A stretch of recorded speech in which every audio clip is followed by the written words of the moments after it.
도다. 예.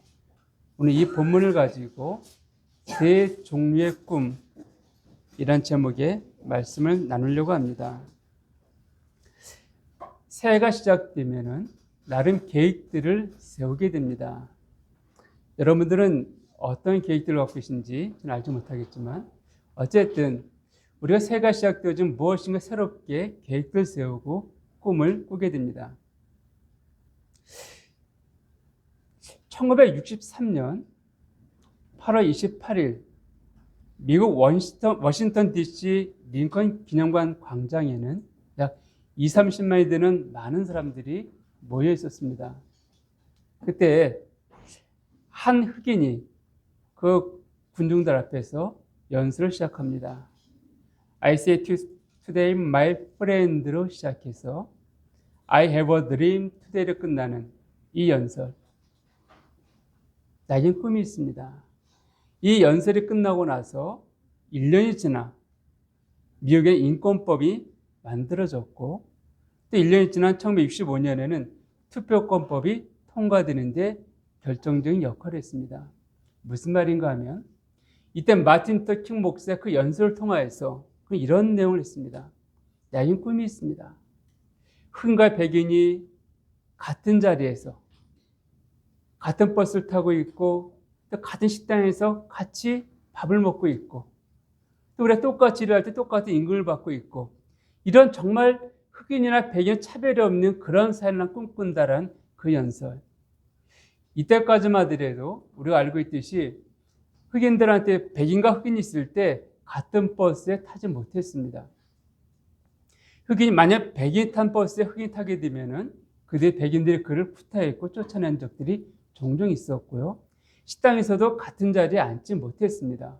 흑인은 저쪽 구석에 앉든지 아니면은 들어오지 못하겠다는 식당들이 굉장히 많았습니다. 같이 일을 해도 백인과 흑인의 임금들은 차이가 있었습니다. 이런 차별들이 심했던 그 사회 가운데 그 루터 킹 목사의 그 연설을 통하여서 엄청난 변화가 일어났고 아직도 약간의 차별은 존재하고 있지만 그러나 그 당시에 그런 차별은 사라지기 시작했습니다. 그리고 흑인들도 이제 투표권을 행사하고 투표 시작했던 그 일들이 바로 이 마틴 루터 킹 목사의 그 연설을 통하여서 시작된 것이죠. 이처럼 꿈을 꾼다는 것, 그것은 개인의 삶에 있어서나 국가나 사회적 삶에 있어서 큰 변화를 가져오게 됩니다. 예를 들어 라이트 형제가 하늘을 나는 꿈을 꾸었습니다. 그래서 그가 그 꿈을 이루고자 애써 나온 것이 무엇입니까? 즉 우리가 비행기를 타고 온 세계를 자유롭게 다닐 수가 있습니다. 또 에디슨이 꿈을 꾸었습니다. 그래서 많은 걸 했지만 우리가 몇 가지 말씀드린다면 이 전구, 우리가 밤에 깜깜한 데 있는 것이 아니라 그 백열전구를 만듦을 통하여서 밤에도 환하게 낮처럼 생활할 수가 있습니다. 또한 녹음기의 전시하는 축음기도 만들었고 또 영사기 이런 것들을 만들어서 인류사에 굉장히 크게 공헌한 것을 우리가 알 수가 있습니다. 어쨌든 사람들이 필요는 발명의 아버지라고 이 땅을 살아가면서 필요를 느끼고 이 필요를 어떻게 해결할 것인가 그런 꿈을 꾼 것이 인간 사이에 문화와 문명의 발전을 가져온 것을 우리는 경험적으로 알게 됩니다. 그렇기 때문에 인간과 짐승의 차이는 많이 있지만 그 중에도 내일을 꿈꾸면서 살고 있는가 아니면 그렇지 않는가 이것이 아마 인간과 짐승의 차이 중 가장 큰 차이 중에 하나가 아닐까 생각됩니다. 물론 짐승들도 내일 먹을 양식을 준비한 짐승들이 있습니다. 겨울 추위 때문에 미리 밥을 많이 먹고 동면하든지 아니면 땅속에 불을 파고 거기에 거하면서 사는 짐승들도 있습니다. 그러나 그들은 거기까지예요. 또 인간들은 무엇입니까? 그것이 아니라 더 나은 사이, 더 나은 환경을 만들고자 애쓰게 되어지고 그것이 바로 우리가 보고 있는, 누리고 있는 문화이며 문명의 발전이라고 말씀드릴 수 있습니다. 그렇기 때문에 우리 이 땅을 살아가면서 인간으로 살아갈 때 우리는 꿈을 꾸는 사람으로 살아야 합니다. 오늘 본문에 그랬잖아요. 꿈꾸는 자가 오는도다. 그런 꿈, 그런 비전, 그런 내일을 위한 그런 계획들을 갖고 우리는 살아가야 한다는 것이죠. 근데 그런 꿈에는 세 가지 종류, 오늘 제가 제목이 세 종류의 꿈인데 세 종류의 꿈이 있습니다. 그 첫 번째는 자기를 위하여 꾸는 꿈입니다. 여러분들 중 혹시 노숙자를 만나보신 분이 계신지 모르겠습니다. 그 노숙자 우리의 차이를 본다면 다른 거 없어요. 우리의 가장 큰 차이가 있다면은 그들은 꿈을 꾸지 않는다는 것입니다. 즉 내일에 대한 꿈이 없다는 것이에요. 어제까지만 하더라도 큰 회사에 다니던 대기업에 다니던 분도 그 중에 있습니다. 어제까지만 하더라도 아주 인정받고 인정받는 자로 실력 있다라고 하는 사람들도 있습니다. 어제까지만 하더라도 지금 나와 비교할 수 없는 그런 지위, 그런 환경에 있던 사람들도 노숙자 가운데 있습니다. 그런데 무엇의 차이가 있는가? 어제까지는 그런 삶을 살았지만 그들은 내일을 꿈꾸지 못합니다. 내내 계획이 없다는 것이, 비전이 없습니다. 우리는 내내 꿈을 꾸고 있잖아요. 소박 하나만 내내 꿈을 꾸고 있고 그 꿈을 이루고자 우리는 살아가고 있습니다. 이것이 바로 노숙자와 우리와의 가장 큰 차이입니다. 그렇다 한다면 오늘보다 더 나은 그 삶, 여러분이 꿈꾸는 그 삶은 어떤 삶일까요? 어떤 꿈을 꾸고 계십니까? 아마 어떤 분은 직장을 이제 구하시는 분은 내가 원하는 직장에 들어가는 것이 아마 그의 꿈일 수도 있습니다. 또 직장에 들어가신 분은 자기의 동기들보다도 입사 동기보다 더 빨리 인정받아서 승진하고 또 그 직장에서 인정받아갖고 정말 명퇴나 해고의 위험 없이 정년까지 정말 계속 근무하는 것. 이것이 아닐까 생각이 듭니다. 또 사업하시는 분들은 우리 가운데 안 계시지만은 아마 자기 하는 사업들이 확장이 되어지고 이 분야에서만큼은 내가 인정받는 자로 이 사업장이 인정받는 그 사업장을 키우는 것. 아마 이런 꿈을 꾸지 않을까 생각이 듭니다. 또 아이를 키우는 분들은 내 아이가 건강하게 잘 자라서 정말 좋은 학교에 들어가고 좋은 대학에 들어가고 좋은 직장 취업하는 것. 이것을 꿈꾸고 있지 않을까 생각됩니다. 나이 드신 성도님들은 참 여기저기 이제 몸이 좀씩 아프기 시작하니까 내가 좀 아프지 않고 건강하게 있다가 주님께 갔으면 좋겠다. 아마 이런 꿈을 꾸시는 분도 있으리라 여겨집니다. 그리고 이게 무엇인가 꿈을 꾸고 그런 꿈들이 좀 이루어질 때 우리 마음에는 성취감도 있고 기쁨도 있습니다. 그리고 행복감을 느끼기도 합니다. 그렇기 때문에 저는 여러분들 꾸는 그런 꿈들이 이루어지기를 원하는 마음이 있습니다. 그런데 그럼에도 불구하고 그런 꿈이 이루어진다고 해서 정말 내 삶들이 더 풍요로워지고 더 행복해질까요? 잠깐의 만족은 있고 잠깐의 즐거움을 누리게 되겠지만 우리는 곧 그 꿈을 더 큰 꿈을 쫓아가게 됩니다. 마치 지금 살고 있는 그 아파트, 정말 좋은 아파트, 좋은 집에 살고 있는데 처음 들어갈 땐 그랬죠. 근데 10년, 20년 되다 보니까 이제는 좀 그래 보여요. 그러니까 더 좋은 집에 가야지만 뭔가 다른 나보다 새롭게 지은 아파트에 사는 친구 집을 방문하게 되어지고 그런 집에 가게 되어지면 뭔가 부럽습니다. 나도 이런 집에서 살고 싶다.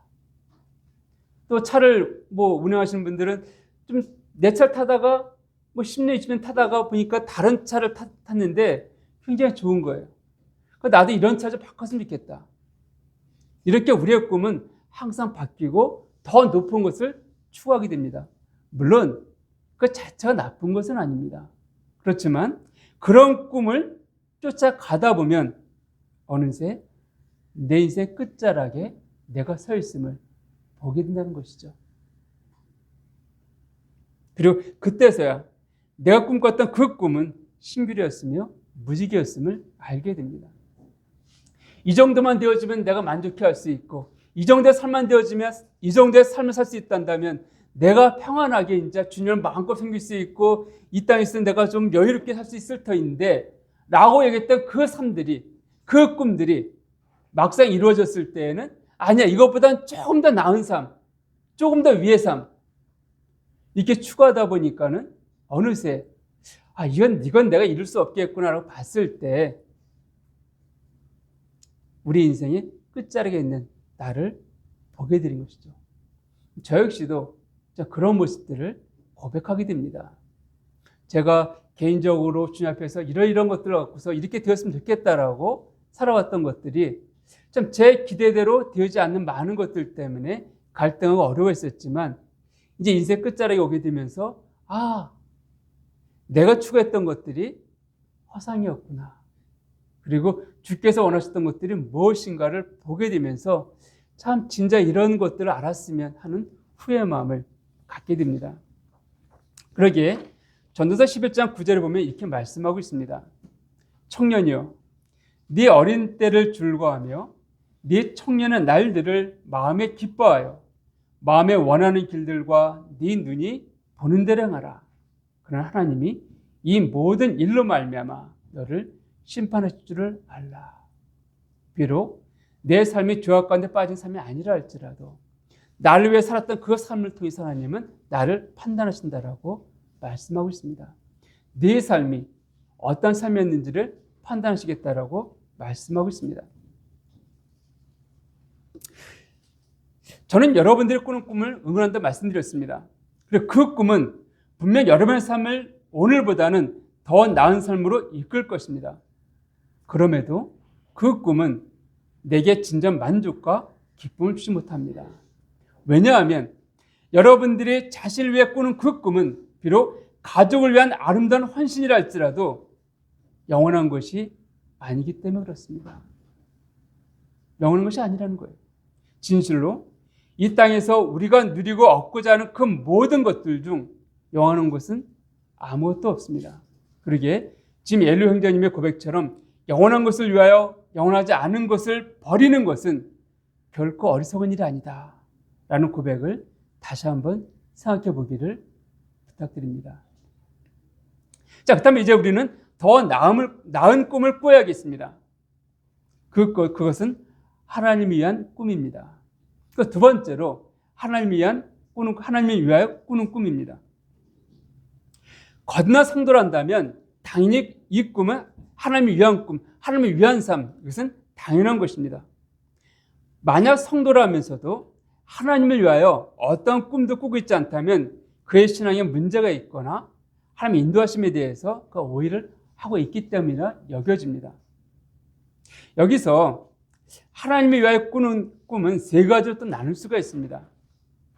그 첫 번째는 하나님이 그가 꾼 꿈, 하나님의 꾼 그 꿈을 축복하시는 꿈입니다. 다시 말씀드려서 내가 하나님에서 가졌던 그 계획들을 축복하시고 계획들 이루게 도우시는 그런 꿈이 있습니다. 여기서 많은 예를 들 수 있겠지만 한 명의 예를 든다 한다면 구약 성경에 나와 있는 느헤미야에 대해서 잠깐 말씀드릴 수 있겠습니다. 느헤미야 1장을 보게 되면 느헤미야는 언젠가도 말씀드렸지만 이는 이스라엘에서 포로 잡혀온 자가 아닙니다. 바벨론에서 태어나 자랐던 자예요. 그럼에도 불구하고 그는 자기의 조상들의 고향이었던 예루살렘을 항상 그리워하고 돌아갈 것들을 꿈꿨던 자입니다.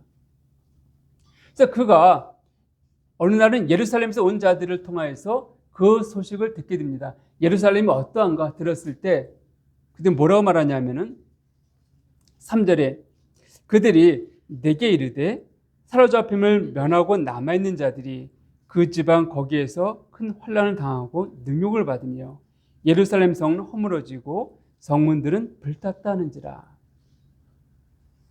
우리가 그 에스라서를 통하여서 성전이 지어진 것을 우리가 알고 있습니다. 성전이 지어져 있거든요. 그럼에도 불구하고 그 성전을 지키고 있는 성벽, 이 성벽은 허물어져 있는 거예요. 그렇다고 한다면 누구든지 와서 그 성전을 허물 수도 있고 빼앗아 갈 수도 있습니다. 그러니까 그런 상황을 듣게 되어진 거예요. 그러니까 느헤미야 마음이 굉장히 어려워졌습니다.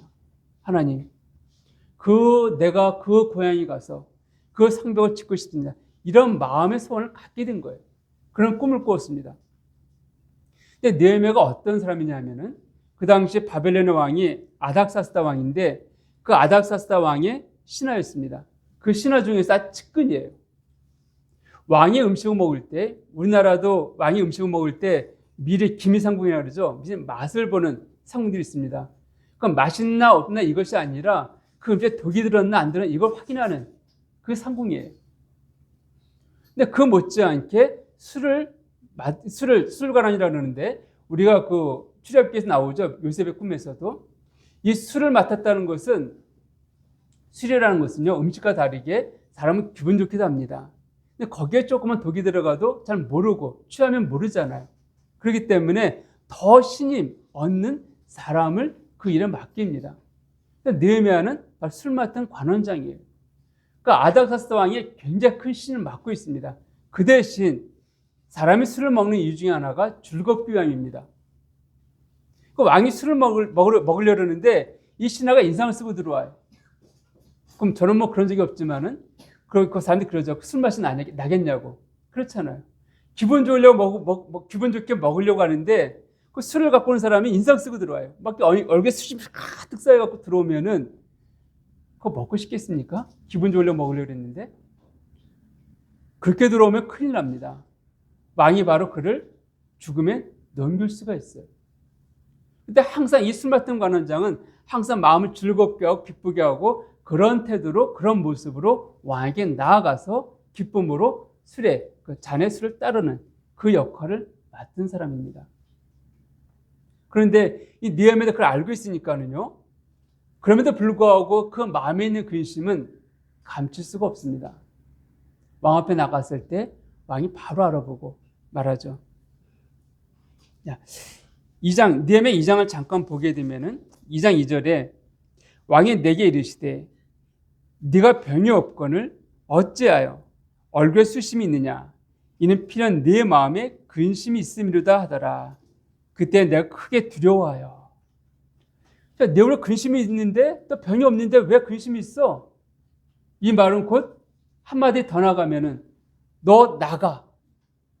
이 말은 곧 자기 감옥에 가든지 죽이라는 이 말이기 때문에 두려움이 그 안에 들어왔습니다. 잠깐 두려워하게 된 것이죠. 그러나 그가 왕께 대답하되 자기의 마음인 것도 수준 내려놨다라고 성경 말하고 있습니다. 자, 느헤미야 자기 꿈만 갖고 있었지만은 예루살렘에 돌아가서 성벽을 짓고자 하는 그 꿈을 꾸고 있었는데 말하지 않았습니다. 근데 그 꿈을 왕이 직접 물어보게 하셔서 말하게 하시고 그리고 그 꿈을 이루게 하는 것들을 우리가 볼 수가 있습니다. 이처럼 하나님께 우리에게 주신 그 꿈을 이 꿈 느헤미야한테 하나님께서 느헤미야한테 너 내가 도와줄 테니까는 예루살렘에 돌아가서 성벽을 쌓아 이게 요구하지 않았습니다. 느헤미야 스스로 꿨던 꿈이에요. 이거 하나님 보시 합당하다 여기기 때문에 꿨던 꿈이었었고 하나님 그 꿈을 축복하신 것을 보게 됩니다.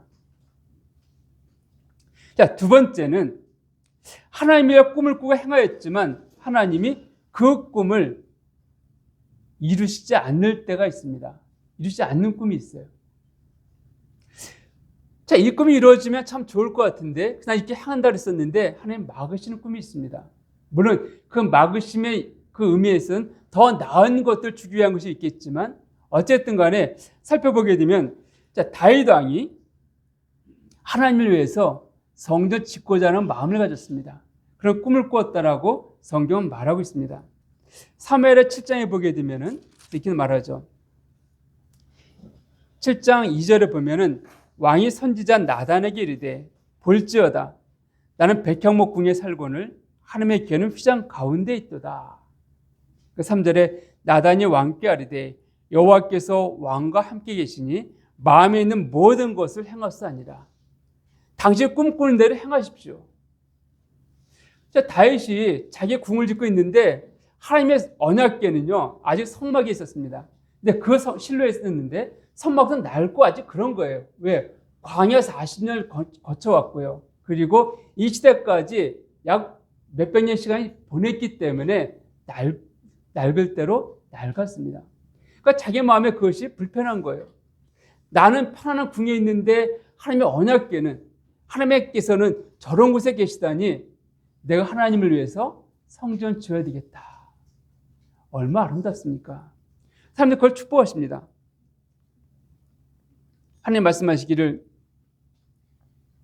5절에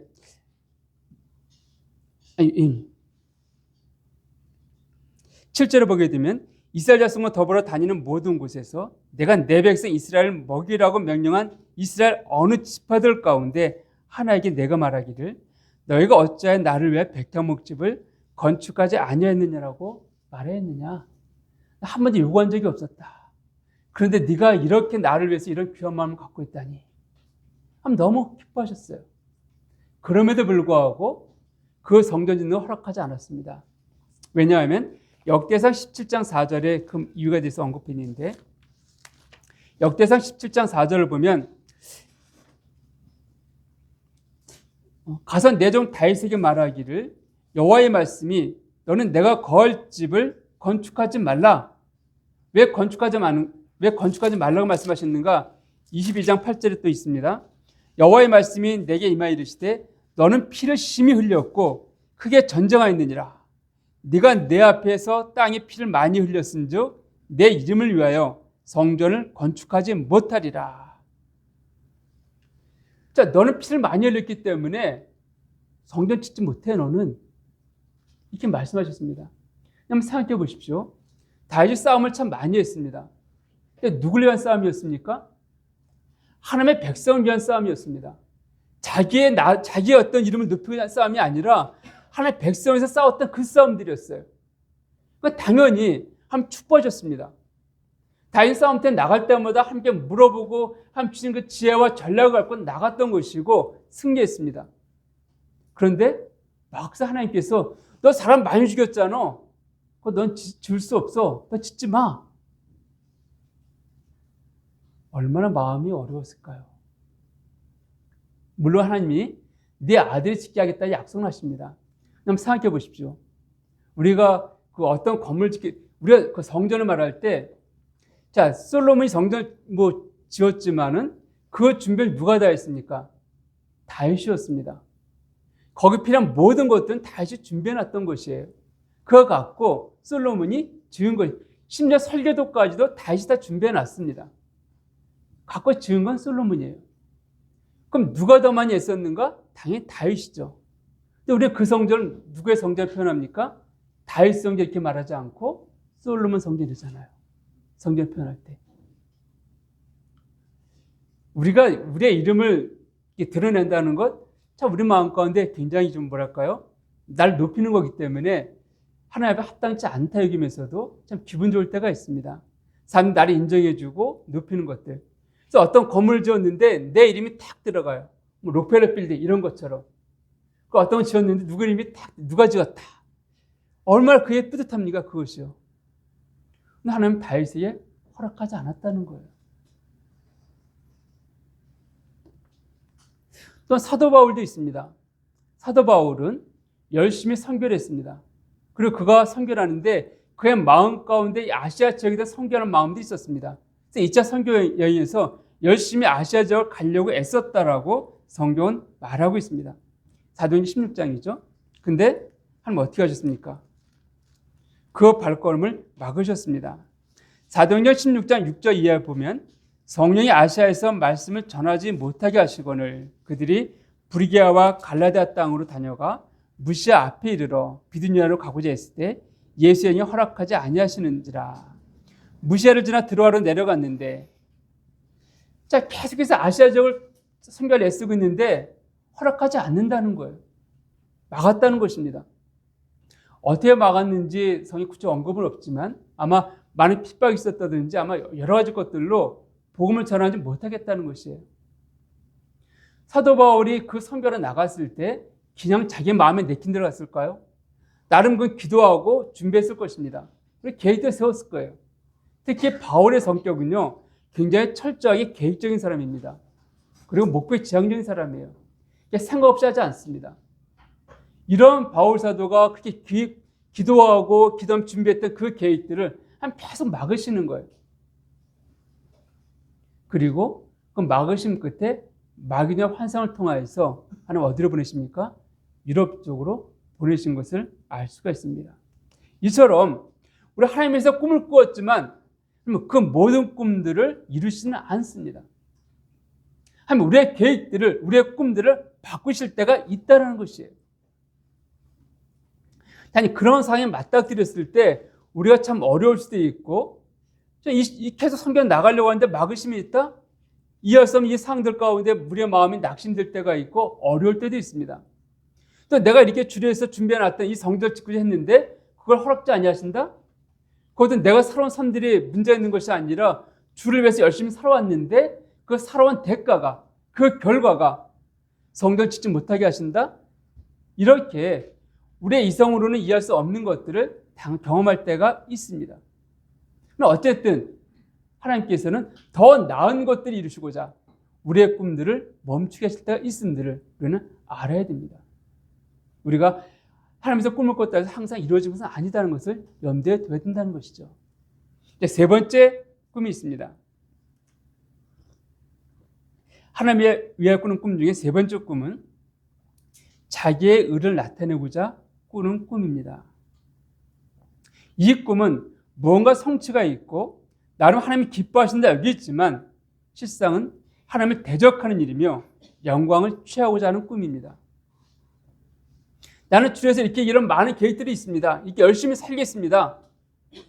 이런 고백들을 하고 행한 자들이 있습니다. 실상 하나님 대적하는 일이라는 거예요. 자, 바울 되기 전, 즉 사도로 부름받기 전에 그 바울의 모습을 보게 되면 9장에서 그 회심하기 전에 어떤 일이 있습니까? 7장에서 스데반 순교가 있습니다. 스데반이 왜 순교했습니까? 하나님의 복음을 전했기 때문에 유대인들에서 그런 죽음을 맞이했습니다. 근데 그 순교의 장면에서 그 상황을 통제한 자가 누군지 아십니까? 바로 바울이었습니다. 왜냐하면 성경을 보게 되면 그 스데반에 돌을 던진 사람들이 자기의 옷을 벗어서 사울 앞에 놔뒀다, 즉 바울 앞에 놔뒀다라고 말씀하고 있습니다. 이것은 그 사울이 거기서 우두머리하는 거예요. 통제하겠다는 것을 보여주고 있습니다. 그러니까 스데반 죽음에서 직접적으로 사울이 관여된 사람이에요. 그러니까 왜 그랬는가?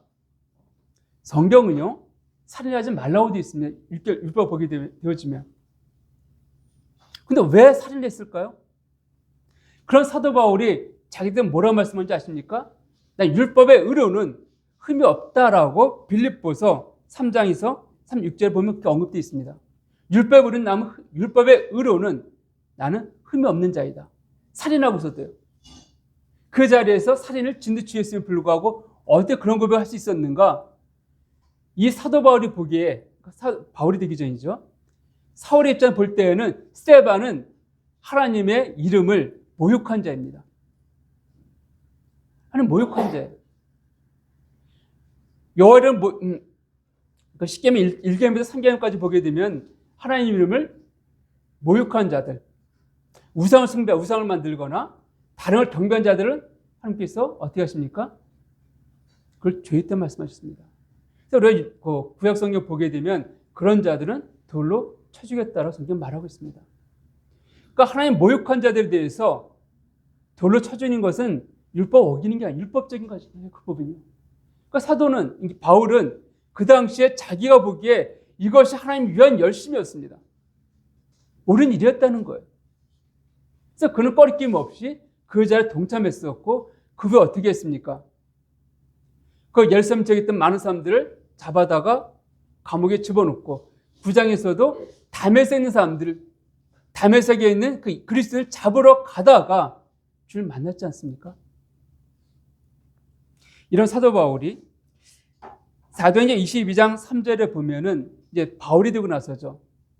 자기를 정죄하러 온 사람들을 만납니다. 사도 바울의 복음을 전하다 보니까 유대인들이 막 정죄하고 막 소득이 일어났습니다.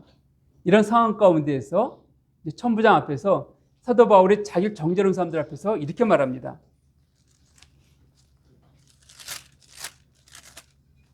자, 나는 유대인으로 길리기아 다수에서 났고 이 성에서 자라 가마리엘의 문화에서 우리 조상들의 율법의 엄한 교훈을 받았고 오늘 너희 모든 사람처럼 뭐라고요? 하나님께 대하여 열심히 있는 자라. 하나님께 열심히, 하나님에서 열심히 살았던 자다. 너희도 그렇게 살고 있지 않느냐? 너희 꿈이 하나님 영광을 나타내는 것 이것이 아니냐? 율법을 다 지켜갖고 하나님의 율법을 다 지키고 의롭다를 받는 것 이것이 아니냐? 그러니까 나와 똑같이 열심히 있는 자들이다. 사도 바울은 그대 열심을 무시하지 않았습니다. 다만 그 열심이 잘못됐다는 것이죠. 시편 69편 9절에도 우리가 이 말씀은 이 당시에는 알지 못했지만 성취가 되고 난 다음에 우리가 이게 그 말씀이었구나 할 수 있는 것이 69장 9절을 보면 시편입니다. 주의 집을 위하는 열성이 나를 삼키고 주를 비방하는 비방이 내게 미쳤나이다. 주를 사랑 그 열심이 어떻게 했다? 주를 결국 예수님을 십자가에 넘겼다는 것이에요. 정말 주의 집을 향한 그 열심이 어떤 결과가 나타났습니까? 예수님을 넌 신성 모독이야 하면서 십자가의 죽음에 넘기겠던 것들을 우리는 알 수가 있습니다. 이들은요, 무엇이 문제였습니까? 자기의 의를 이루고자, 자기의 열심을 나타내고자, 그들은 자기가 하나님에서 꿨던 꿈이에요. 그런데 그것은 아무 의미가 없다는 것입니다.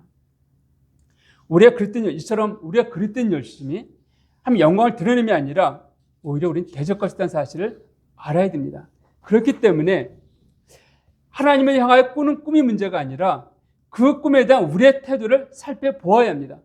내 마음의 중심, 내가 이것을 주려서 이렇게 행하기 원하는데 이것이 과연 주께 기뻐하시는 것인지 아니면 나를 드러내고 나를 높이고자 하는 것인지 주의 이름을 빙자해서 그렇게 하는 것인지 우리는 살펴보아야 한다는 것이죠. 예전에 어느 분이 이런 아주 오래전이었습니다. 제가 어릴 때 그 신앙의 초기였었는데 이런 말씀을 제가 들은 적이 있습니다. 그 당시 어느 분이 기도하기를 하나님 제가 11조를 한 달에 10만씩 할 수 있도록 도와주십시오. 이게 했다는 거예요. 30년 전에 10만 원이란다면은 10만 원이면 수입에 100만 원이 돼야 된다는 것이죠. 30년 전에 월급 100만 원 받는다. 지금 1000만 원 이상 간다는 금액입니다. 30년 전이니까요. 자, 그 10만 원씩 11조 하게 해주십시오. 그러니까 어떤 사람이 믿음 좋습니다. 이렇게 했다는 거예요.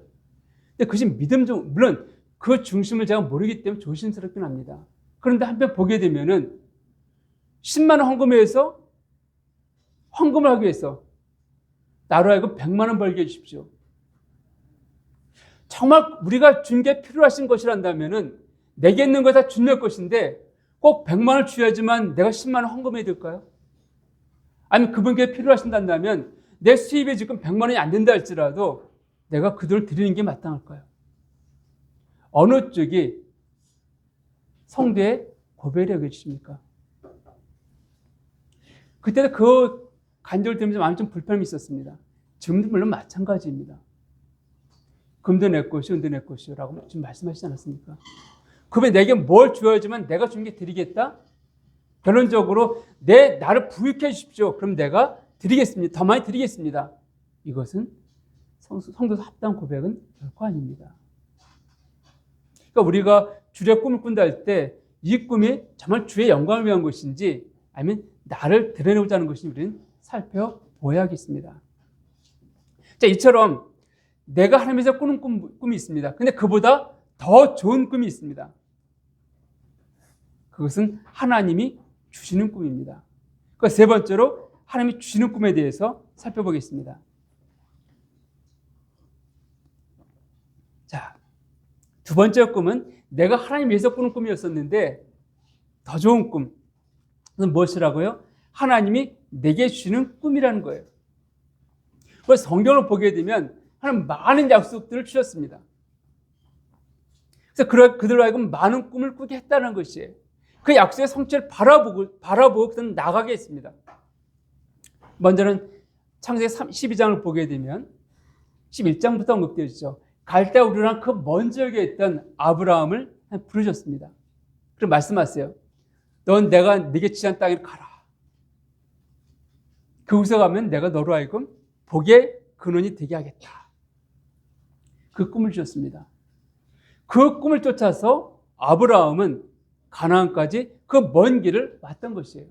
수천 킬로를 지금도 가려면 굉장히 어려운 길인데 그걸 비행기도 없던 시절에 걸어서 또 위험한 그 지역도 얼마나 많이 있으니까 그 지역에 정말 말도 통하지 않는 낯선 환경, 어디인지도 모르는 그 가나안까지 왔다라고 성경은 말하고 있습니다. 근데 왔는데요, 우리가 하나님 주신 꿈은 바로 이루어지는가라고 생각하게 되는데 순종했으니까 가나안 땅에 왔으니까 바로 이루어지겠다라고 얘기했지만 실상은 그렇지는 않습니다. 자, 아브라함이 가나안 땅에 들어와서 한 예배를 딱 드렸습니다. 제단 쌓았다 말씀드렸는데 그 다음에 무슨 일이 있는지 아십니까? 이렇게 순종해 우리의 마음은 그렇습니다. 하나님, 내가 이렇게 어렵게 먼 길을 믿음으로 왔으니까 이제 내게 약속하신 대로 복을 주십시오. 이거 솔직히 우리의 고백이에요. 우리의 마음입니다. 근데 창세기 12장을 보게 되면 하나님이 그 땅 가운데 기근을 주셨다라고 말씀하고 있습니다. 12장 10절을 보면은 그 땅에 기근이 들었으므로 아브라함이 애굽에 거류하려 그리로 내려갔으니 이는 그 땅에 기근이 심하였습니다. 기근이 들은 정도가 아니라 기근이 매우 심하였다라고 말씀하신 거예요. 자, 아브라함이 그 멀리서 소와 양들을 데리고 왔습니다. 가족도 함께 왔다는 것이에요. 근데 왔는데 그 소나 양이나 이걸 키우려고 하면은 목초지가 필요하죠. 그래서 12장 9절을 보게 되면 점점 남방으로 옮겨갔다 이렇게 말씀하고 있습니다. 그 목초지를 쫓아 좀 내려가는 거예요. 근데 거기서 멈춘 게 아니라 기근이 들게 하셨는데 기근이 아주 심한 기근. 그 10절 두 번 언급되어 있죠. 기근이 들었는데 기근이 심하였다. 그러니까 평소에 들던 기근이 아니라 아주 심한 기근이 들게 했다라고 말씀하신 거예요. 그래서 우리가 이 뒤에 사실을 우리가 알고 있지만은 그래서 어떻게 합니까? 애굽에 내려가요. 하면 어떻게 하십니까? 다시 데리고 올라옵니다. 애굽에 내려간 자들을. 또 약속을 주십니다. 아들 주겠다 약속을 주세요. 또 약속을 못 기다립니다. 어쨌든 이 아브라함의 일생을 보게 되면은 가나안 땅에 들어가자마자 한 약속이 주어졌는가? 성취되어졌는가? 아닙니다. 어찌 보면 그런 죽을 때까지도 그 약속이 언제 이루어진 걸 보지 못했어요. 왜냐하면 야곱의 12아들까지밖에 보지 못했거든요. 그러나 하나님은 그 약속을 이루셨습니다. 우리가 믿음의 조상이라 했을 때 누굴 말합니까? 아브라함이잖아요. 아브라함을 통하여서 믿음의 조상인 아브라함을 통하여서 우리 모두가 믿음으로 그 복, 그 은혜를 누리고 있지 않습니까? 이처럼 하나님께 주는 꿈은 성취하십니다. 또 두 번째 사람이 있습니다. 오늘 언제 살펴보았지만 요셉이 있습니다. 오늘 본문에 나왔지만 요셉이 꿈을 꾸었죠.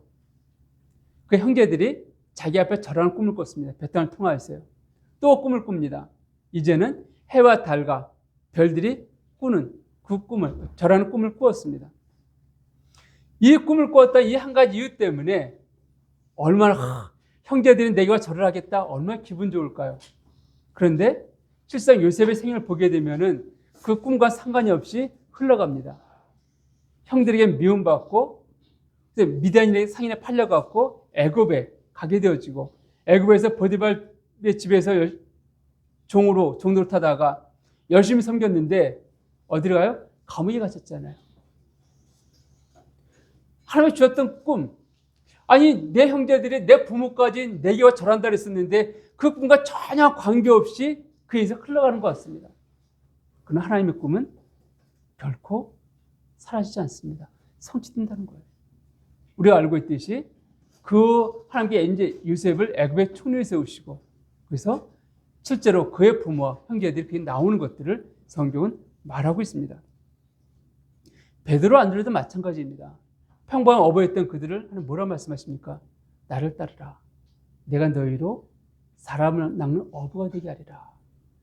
이걸 통하여서 그들을 통하여서 그 베드로를 통하여서 이방 유대인만이 아니라 이방 지역에까지 복음의 문이 열렸고 오늘 그 복음이 우리까지 전달되어졌고 우리도 그 은혜로 말미암아 구원받고 한 자녀로 고백하고 있지 않습니까?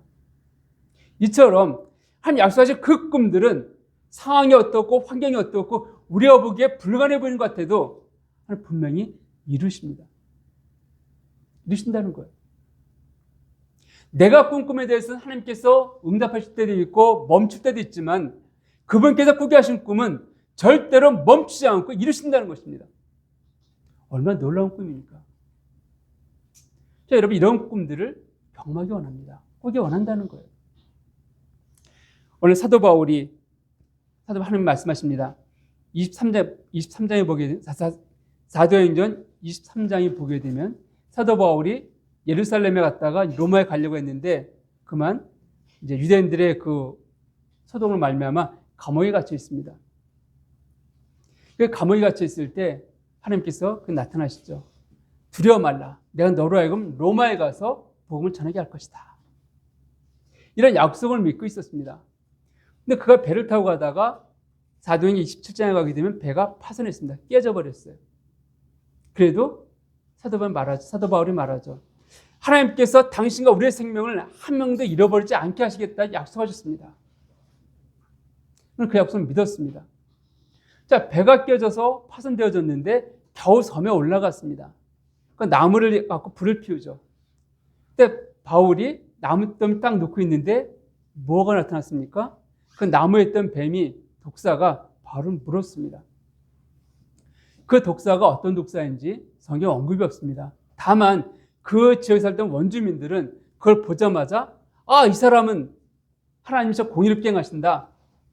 비록 바다의 그 풍랑에서 살아났지만 이 공의로운 그 신이, 근데 하나님 믿기 전이니까 공의로운 신이 이를 심판한다. 저 뱀에게 물리면은 죽을 것이다. 아마 그들은 그 뱀이 어떤 뱀이었었고 이제 그 뱀에 물린 자기의 그 사람들이 그 원주민들 가운데서 많은 사람이 죽은 것을 보았기 때문에 저 뱀에 물리면 살아날 수가 없어. 이걸 보았기 때문에 곧 죽을 것이다 기대했다는 것이에요. 근데 독이 퍼지면 몸이 부어야 되거든요. 전혀 안 멀쩡해요. 독사가 물고 있으면 무는 걸 보았는데 이게 뭐지? 이게 왜 이랬지? 그 담담이 어디서 나왔을까요? 사도 바울은요. 약속하셨잖아요. 로마에 가서 복음을 전해야 할 것이다. 그 약속을 믿었기 때문에 아무리 풍랑이 치고 아무 독사가 자기는 문다 할지라도 그건 두려워하지 않았습니다. 왜요? 약속은 이루어질 거니까요. 꿈은 이루어지니까 그랬다는 것입니다. 자, 그렇다면 결론으로 여러분은 하나님 위하여 어떤 꿈을 꾸고 계십니까? 빌립보서 2장 13절을 보면 이렇게 말씀하고 있습니다. 너희 안에 행하신 이는 하나님이시니 자기의 기쁘신 뜻을 위하여 너희에게 소원을 두고 행하게 하신다 말씀하고 있습니다. 소원을 두고 행하신다는 거예요. 꿈을 주신다는 말씀하고 있습니다. 그 꿈은 에베소 1장 6절을 보게 되면 너희 안에서 착한 일을 시작하신 이가 그리스도의 예수의 날까지 이루실지를 우리는 확신한다. 분명히 응답하시겠다라고 말씀하고 있습니다. 자, 그럼 여러분들 어떤 꿈을 꾸고 계십니까? 하나님께 어떤 꿈을 꾸게 하셨습니까?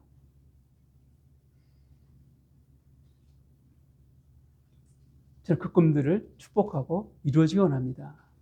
그럼에도 불구하고 어떤 분들이 이렇게 여기 생각하시는 분이 있습니다. 나는 어떤 꿈도 꾸고 있지 않고 하나님도 나에 대해서 어떤 약속도 어떤 꿈도 꾸게 하지 않으셨습니다. 혹시 이런 분이 계실지 모르겠습니다. 여러분, 속지 마십시오. 속지 마십시오. 무슨 말인가 하면 하나님은 나에게 어떤 꿈도 꾸게 하지 않았습니다라고 말하는 건 하나님이 하신 말씀이 아닙니다. 그건 거짓의 아비인 사단 여러분에게 속삭이는 그 음성이라는 거예요. 성경 분명히 말씀하고 있습니다.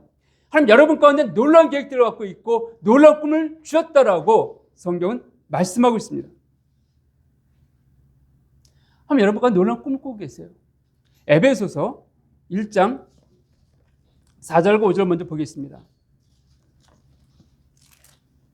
자, 에베소 1장 4절과 5절입니다. 여기에 보면 곧 창세전에 그리스도 안에서 우리를 택하사 우리로 사랑 안에서